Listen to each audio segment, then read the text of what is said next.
Assalamualaikum warahmatullahi wabarakatuh. Perkenalkan, saya dan rekan kelompok saya di sini akan membuat tugas video ujian tengah semester dalam mata kuliah Al-Islam dan Kemuhammadiyah. Di sini saya dari program studi pendidikan biologi dan rekan kelompok saya dari pendidikan matematika. Izinkan kami terlebih dahulu memperkenalkan diri. Halo teman-teman, perkenalkan nama saya Yayu Ernawati. Dan saya, Sania Rizkayani Mumtaz. Pada kesempatan kali ini, kami akan membahas tokoh ilmuwan muslim yang sangat berpengaruh dalam perkembangan ilmu pengetahuan di dunia. Tokoh tersebut adalah Ibnu Sina, seorang ilmuwan yang besar yang dikenal sebagai bapak kedokteran modern.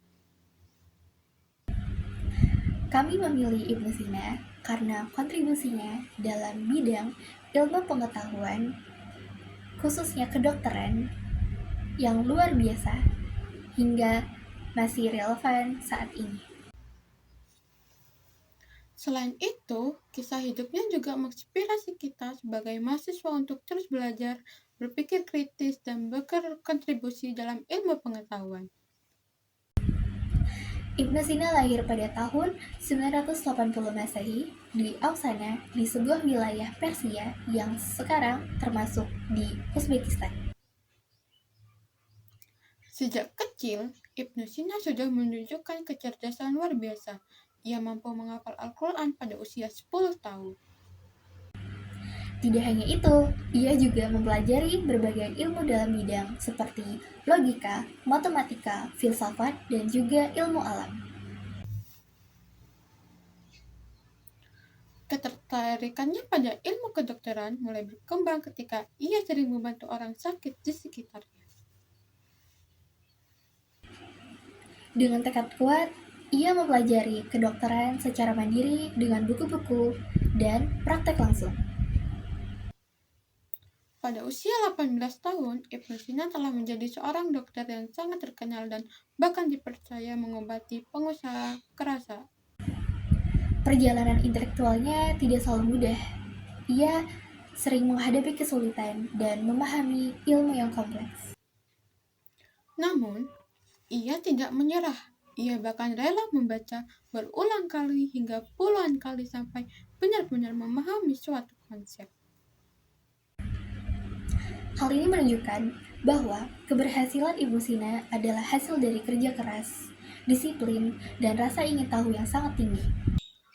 Karya terbesar Ibnu Sina adalah buku Al-Qanun fi al-Tibb atau Canon of Medicine. Buku ini merupakan ensiklopedia kedokteran yang sangat lengkap dan sistematis.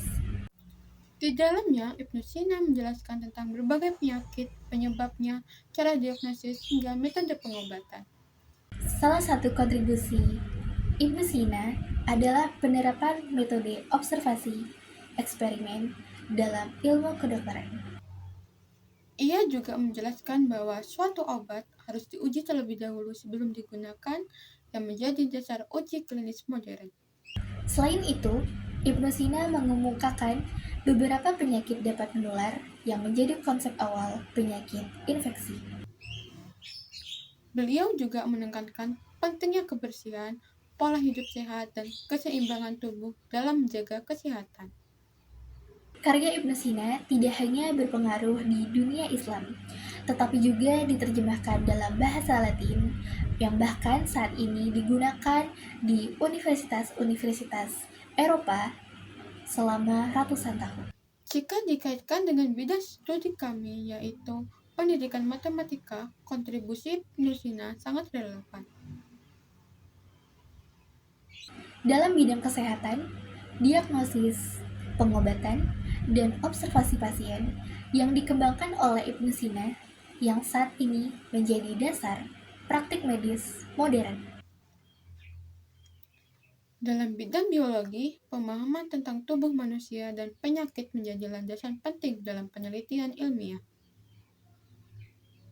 Hal ini menunjukkan bahwa ilmu yang dikembangkan oleh ilmuwan muslim sangat berpengaruh besar hingga saat ini. Dari kisah Ibnu Sina, kita belajar bahwa kesuksesan membutuhkan kerja keras, ketekunan, dan semangat belajar yang tinggi. Kita juga belajar bahwa ilmu pengetahuan dan nilai-nilai spiritual dapat berjalan beriringan. Sebagai mahasiswa, kita harus mampu meneladani semangat Ibnu Sina dalam mencari ilmu dan berkontribusi bagi masyarakat. Harapan kami, generasi saat ini melanjutkan perjuangan ilmuwan terdahulu dan membuat inovasi baru di masa depan. Sekian dari kami, kurang dan lebihnya mohon dimaafkan. Nun wal kalami wa maisturun fastabiqul khairat. Wassalamualaikum warahmatullahi wabarakatuh.